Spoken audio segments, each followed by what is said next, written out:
Hi, I'm Suhail B. Ali and I welcome you all to Rooster Rubaru. Please hit the bell icon so you're notified every time I post a new video. A breakup can be one of the most painful parts of anyone's life. It could be breaking up from a relationship or breaking up a marriage. And regardless of who initiates the breakup, regardless of whether you actually wanted to have the breakup, or regardless of whether the breakup was even important or necessary for you, it is painful. Sometimes it's necessary, but it is painful. This video aims to serve as a breakup survival guide if you are planning to break up, or if you've recently broken up, or if you've broken up even sometime in the distant past but haven't moved on yet. So these strategies would help you survive your breakup, or look at your breakup that's just on the horizon with a different perspective. So the first thing that you should look at is, how were you treated during the course of your relationship? Were you treated like royalty? Were you the king of their life, the queen of their life, or were you treated like garbage? How you were treated in the inner circle is what will tell you volumes about your relationship. The inner circle is the closest you are to your partner. The person in their inner circle is you. And how you were treated in that inner circle will tell you everything. If you were not treated like royalty, rather if you were treated like the enemy, you would start to feel that you're the culprit, you're the enemy, you're not their partner, their love or whatever, you are their enemy, you're not being treated the way you should. Then you're definitely doing the right thing by deciding to break up. Or if you've already broken up, you did the right thing.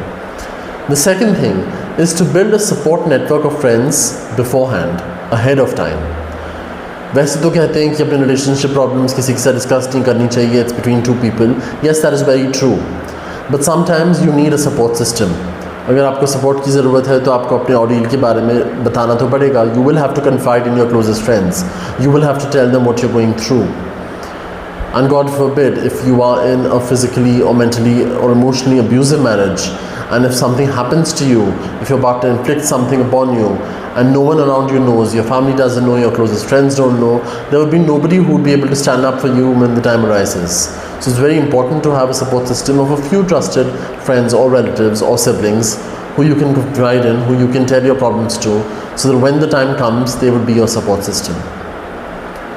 If you've already broken up from a marriage or relationship, or you're planning to do so, for a few days before the breakup, or just as soon as you've broken up and moved out of your partner's house, if you were living in together, is to find a safe, comforting place to stay at for a few nights. It could be with a relative, it could be with a family member, it could be with friends. Because at this point, when you've recently had a breakup, you've recently moved out of a marriage, moved out of a home that you were sharing together, the rebound effect is really high. What is the rebound effect? The rebound effect is the urge to go back to your partner, to think about all the happy moments that you had and you feel like going back to them. So you need to resist that urge. When you have a support system, when you have a comforting place to stay at for a few days, your friends, relatives, siblings, they would remind you time and again about not going back to that person because of what you went through.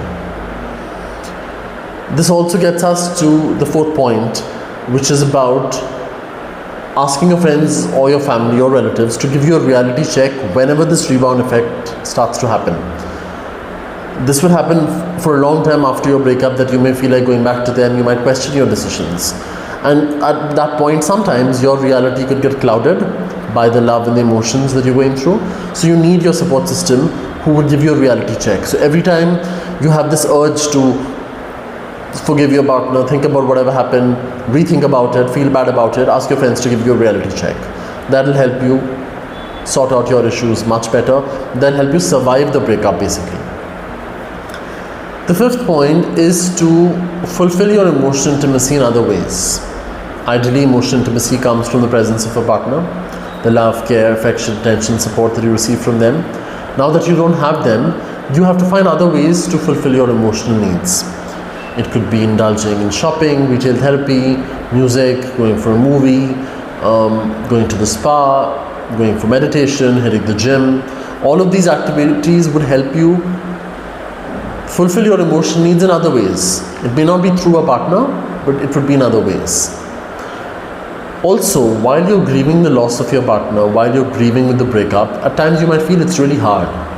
But don't feel bad about it. Don't blame yourself about it, because it's completely normal. Pamper yourself and give yourself the time it takes to heal from a breakup. There's no timeline to heal from a breakup.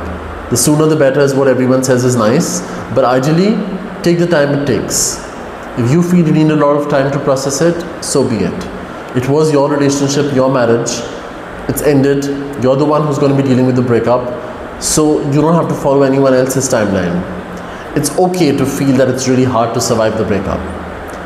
But then that gets us to the next point, that regardless of how bad the relationship or the breakup was, no matter how long it takes through this difficult phase, everything will eventually pass. It always passes. Without a doubt, this has 100% guarantee that everything does pass. Now sometimes people say when it passes, does it mean that we've completely forgotten about it? Does it mean that it doesn't matter anymore? Yes, it starts to matter less. It's not that that part of your life can completely be erased. It can't be. It will always be a part of your identity. It will always be a part of your life. But you learn to live with it. It doesn't bother you on an everyday basis. The thought of the person, seeing that person, hearing their voice doesn't trouble you as much. And you can peacefully move on with your life. That is what it means when we say allow it to pass. It passes for everyone. So it's not that you forget them, or it's not that you forget the relationship or whatever happened, the good or the bad. It's just that you learn to live with it. That is what letting it pass means. And it always passes, without a doubt. The next point to consider in this breakup survival guide is to make a list. Make a list of all the wrong that you went through in your relationship. This might seem counterproductive as to why you would make a list when you dealt with so much pain in your relationship, in your marriage. Why would you recall all of that and make a list after your breakup? I'll tell you why. When you make a list of all the wrong that you dealt with in that relationship and keep that with you, written down somewhere, every time the rebound effect comes in, every time you feel the urge to reach out to them, you see that, you read that, and that will remind you that the breakup you had was essential, important, and you did nothing wrong, and you will survive it. The last and most important point is to forgive yourself, not feel very bad about it, if you reach out to your ex. Reaching out to the ex in one way or the other is very common. It's like going back into the war zone again, going back into the enemy zone again. Because you miss them, you miss the happy moments. Maybe you didn't have the best of memories with them, you had a hard time with them, but you loved them. A piece of your heart was given to them. You emotionally invested in them. So you might want to hear their voice again. You might call them, message them, even propose to meet them. Not to maybe patch up, but just to feel slightly better. And it's okay if you do all of this. It's not really advisable, but if you actually do it, don't blame yourself for it, because this is completely normal. This happens as well. While you're dealing with the breakup, you would have the constant urge. If you're with a support system of family and friends, the rebound effect may not happen, because your family and friends would keep giving you a reality check. Or if you've made a list of all the wrong that you went through, you might read that and then not reach out. But then despite all these tips and tricks, sometimes you might just reach out to them anyway, regardless of all of these things being kept in mind. And it's okay. But at the end of it, you need to remember that there was a reason the relationship ended, and you have to stick to that. So it's okay to maybe make the mistake of reaching out to them, meeting them, calling them and all of that, but not going back to them, because going back to them would be a bad choice. Reaching out to them is not really a bad choice. It does happen when you're slightly emotionally vulnerable, that's alright, but you have to make sure you don't go back to that. I hope this breakup survival guide helps you out if you're dealing with a breakup currently, or if you are considering breaking up a relationship.